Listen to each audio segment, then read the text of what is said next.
তুমি তো মিয়া বাঁশবাগানের মধ্যে ঢুকে গেছো। ভাই কি বলছেন এসব আমাকে? হ্যাঁ, এতদিন জানতাম তুমি কোনো প্রেম প্রীতির মধ্যে নাই, ভালো ছাত্র, পড়াশোনা নিয়ে আছো। এখন তো দেখতেছি তুমি একটা প্রেমের গোডাউন। ভাই ওই থেকে প্রথম দেখাতে ভালো লেগে গিয়েছিল। এই ভালো লাগা এখনো প্রেম পর্যন্ত গড়ায়নি। আর আমার মধ্যে ওই ধরনের কোনো ক্ষমতা নাই মেয়েদেরকে কাছে টানার। কেন কাছে টানার ক্ষমতা নাই কেন? তোমার কি কোনো সমস্যা টমস্যা আছে?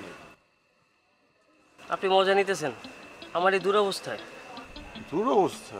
তোমার আবার কিসে দুরবস্থা? ভয়াবহ দুরবস্থা।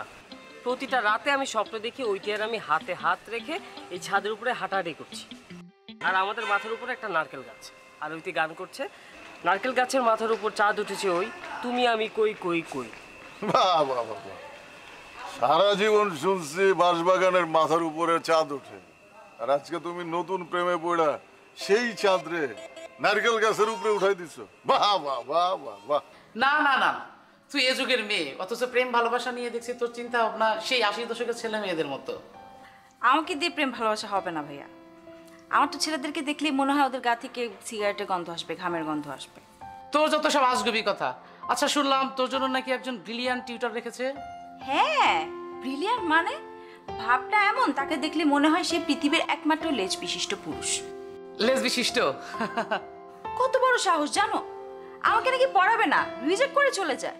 সারা জীবন আমি টিচারদেরকে রিজেক্ট করেছি, আজকে সে আমাকে রিজেক্ট করছে। এটা তো খুবই ভালো। রিজেকশন কখনো কখনো প্রেমকে গভীর করে দেয়। কি বলছো তুমি? এখানে প্রেম কোথায় পেলে? উল্টাপাল্টা বাজে বকছো। উল্টাপাল্টা কথা আমি একটু বলছি না। আচ্ছা শোন, তুই এই লেজ বিশিষ্ট ছেলেটার সাথে প্রেম করে ফেল। তুমি ভাবছিলা প্রেমে হাবুডাবু খেয়ে সে তোমার কাছে ছুটে আসছে, পরে জানলা সে তার প্রেস্টিজ বাঁচানোর জন্য তোমার কাছে ছুটে আসছে।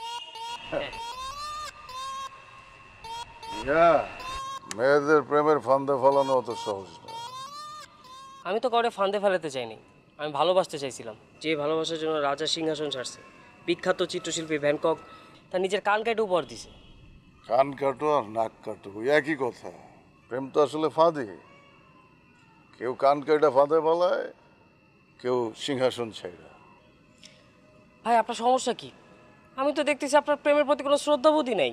আপনি একবার প্রেম নিয়ে বলেন বাস, একবার বলেন বাগান, একবার বলেন ফাঁদ। ঠিক আছে যাও, ফাঁদ বললাম না। এখন তুমি কি করবা? এখন আর কি করব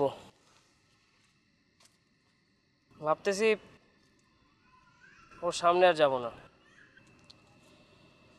যদি আমাকে না বলে দেয় সে অপমান আমি আর সহ্য করতে পারবো না। ধরো মিয়া, তুমি তো দেখতেছি 80 দশকের প্রেমিকদের মতো ব্যাকডেটেড। প্রেমে কি মিউমি করলে চলে? সিনায় নিতে হবে। ঠিকই বলেছেন, মাঝে মাঝে মনে হয় প্রেমিক মানেই ব্যাকডেটেড। তার মানে তুমি বলতে চাইতেছো প্রেম মানুষকে পিছনে টেনে রাখে, সামনে যেতে দেয় না?